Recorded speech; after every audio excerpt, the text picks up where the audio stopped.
Really, the only thing that should govern what you're knitting is, do you like it and will you wear it? Hello, fiber friends. Today we are exploring all of the styles trending in knitting for fall 2025 and answering the question on everyone's minds, what's with all the fish?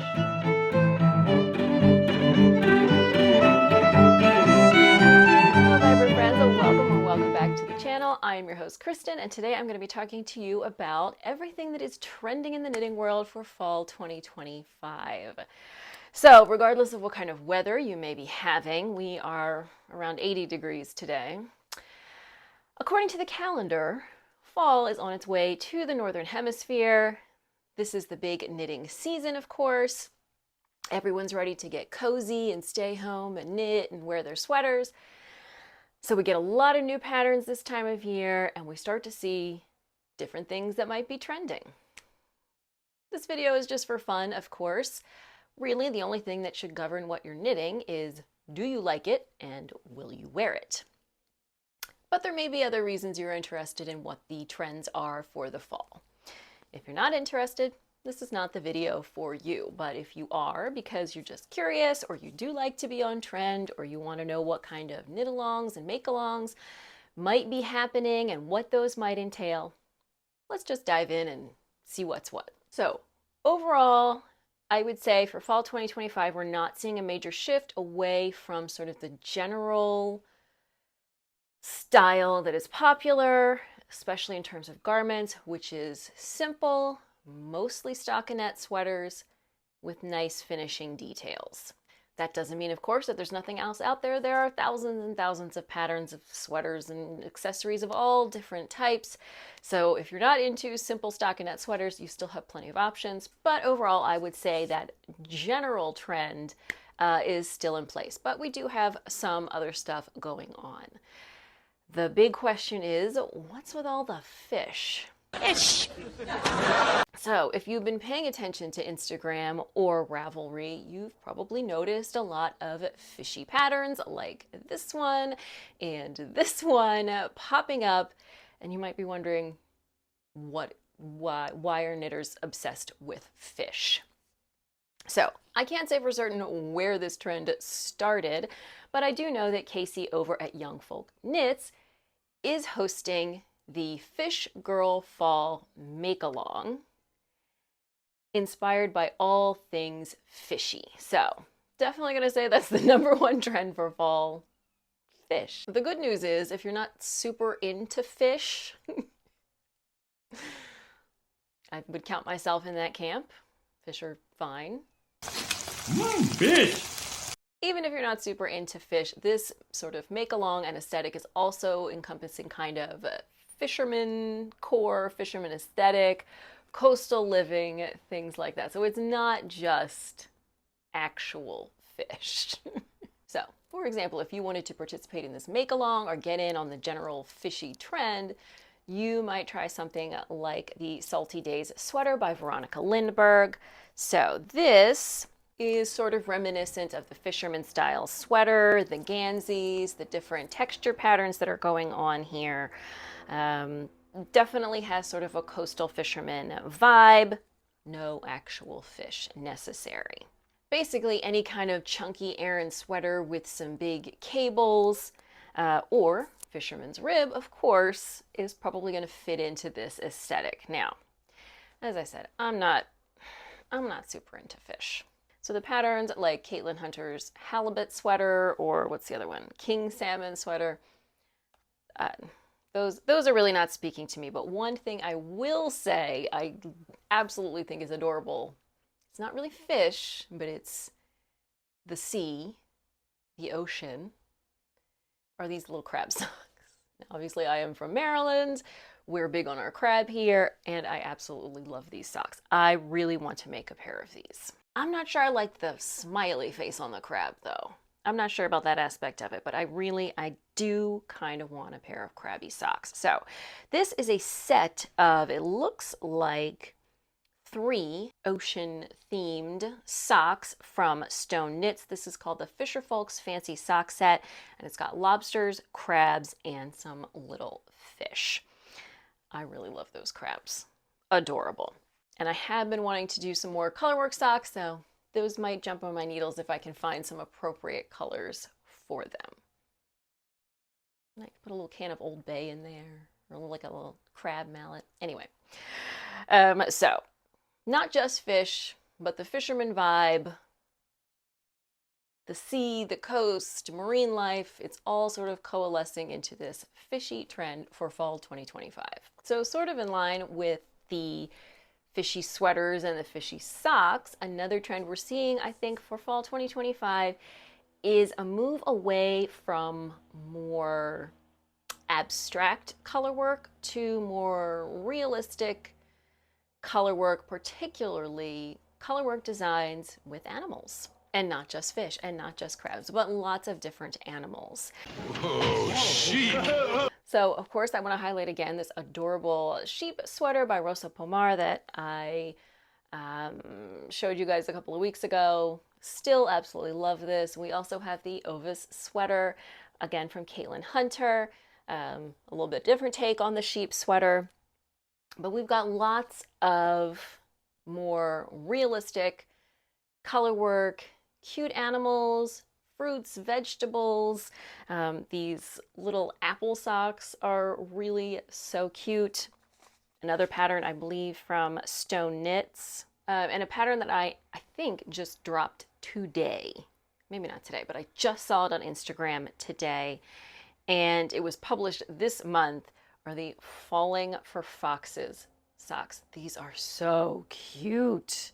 Just look at those little foxes, the detail here, like the fox image has several different like shades. These look very complicated. I don't know that they are. Let's see what it says. It uses a combination of stranded knitting and duplicate stitch. So these are definitely more of an involved project, but I just love that hyper realistic fox. It's so cute. He is adorable. So the super realistic color work, not little abstract, kind of pieris, not necessarily big, bold, geometric designs, but again, that are very triangles, chevrons, squares, not that more abstract stuff, but this more realistic stuff. Probably more involved, but really cute. Now, in terms of the overall silhouette, as I said, not a whole lot has changed with the style of the sweaters. They're still generally relatively simple, lots of stockinette.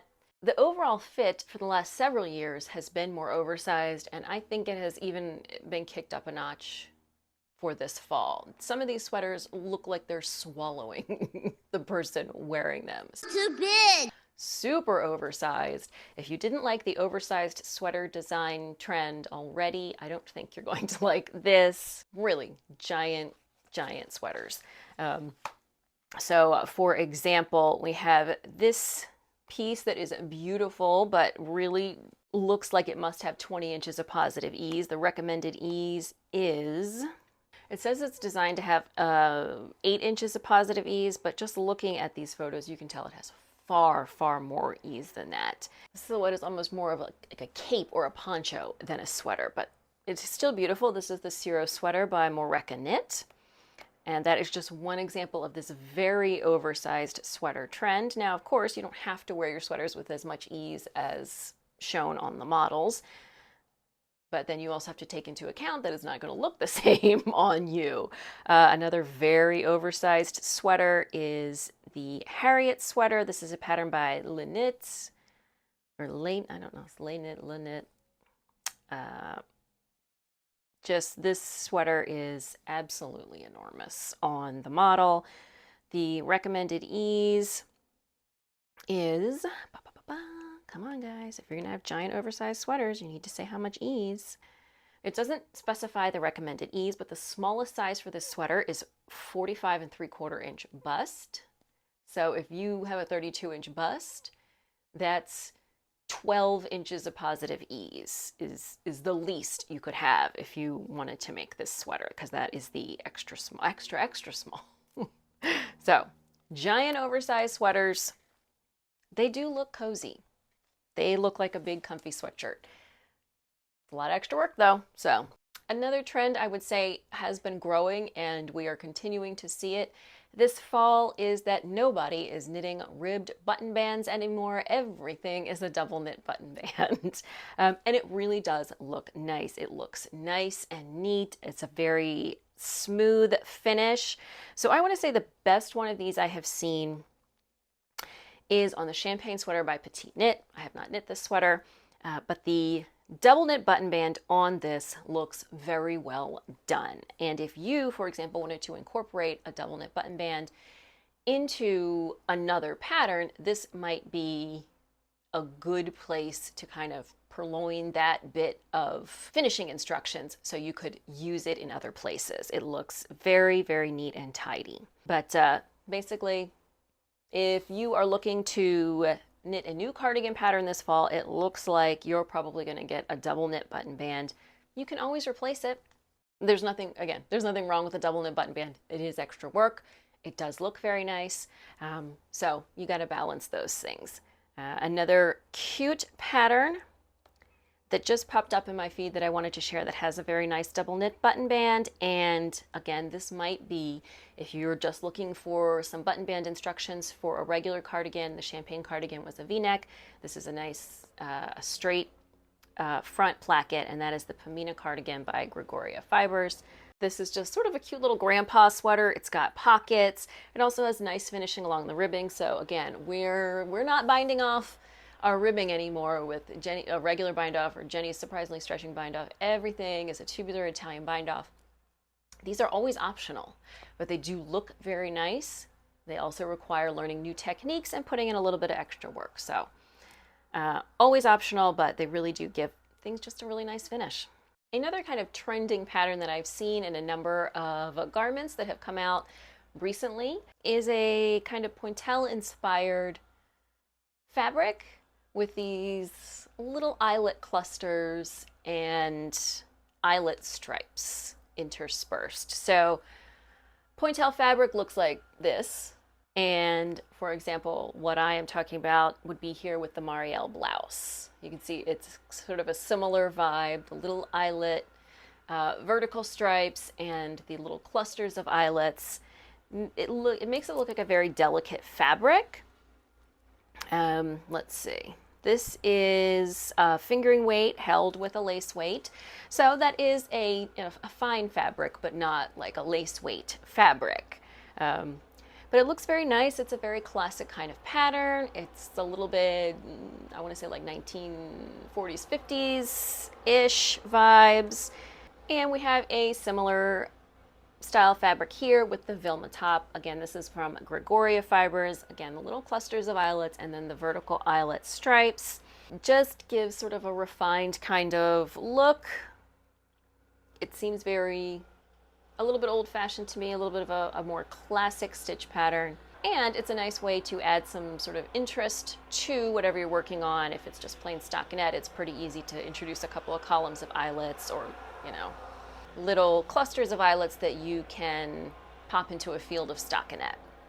So again, that Pointelle style fabric, definitely have been seeing that in several designs. And then the last sort of style trend I wanted to share today was asymmetry, and I'm specifically talking about asymmetrical fronts of cardigans with diagonal button bands. A tad asymmetrical, but nothing to be concerned about. I cannot really wrap my head around this. It seems so impractical, but I've seen it on a couple of sweaters and clearly some people like it. So I know Petite Knit just did one, but she'll get plenty of interest in hers. We also have, and this is an older pattern that is getting some renewed interest. This is the Clematis sweater. This is by Emma Mayer. Yeah, I don't get it, but it does look fun. It looks like it would be fun to knit. It'd be interesting to see how the whole thing works out. So if that is something that interests you, good for you. We also have another pattern that just came out that makes a little bit more sense to me is the tulip jumper from Along Avec Anna. So you can see this also has this asymmetrical front, but it overlaps. There's no buttons. This is a style I think I could probably get behind. There's a photo here showing her, like lifting up the one side, and it's like full coverage. There's a complete layer under there, so if the wind blows it up, you're not suddenly going to be flashing people. So this one I like this one more, and I think this is a nice way to add some visual interest to an otherwise plain stockinette that maybe is a little more wearable than the actual sort of diagonal button band. So this is with a fingering and a lace weight held together to make a DK weight yarn, and you could definitely just use a DK weight yarn. And you can see a couple different projects on there as well. So this one, I really like this one. But overall, asymmetry seems to be having a moment, at least in terms of our cardigans. All right, so there you go. 6 trending styles in the knitting world for fall 2025. As I said, overall, the general aesthetic has not changed. We're still doing big cozy sweaters, mostly stockinette, nice finishing details. But these are a few sort of smaller trends within that larger aesthetic that I was able to identify and thought it would be fun to share here with you today. Some patterns that are in line with these trends are linked in the bundle in the description box down below. And I'm also going to link to Young Folk Knits bundle for the Fish Girl Fall Make Along so you can see more fishy patterns if you are interested in that. Thank you so much for joining me for today's video. If you found it entertaining or interesting, I hope you will give it a thumbs up. Don't forget to subscribe. New knitting videos here every Saturday. If you'd like to support the channel in any way, there are affiliate links and a link to my yarn and fiber D-stash in the description box, and contributions are greatly appreciated. If you're looking for me on social media, you can find me on Ravelry and Instagram as Media Peruana, and I will see you soon in another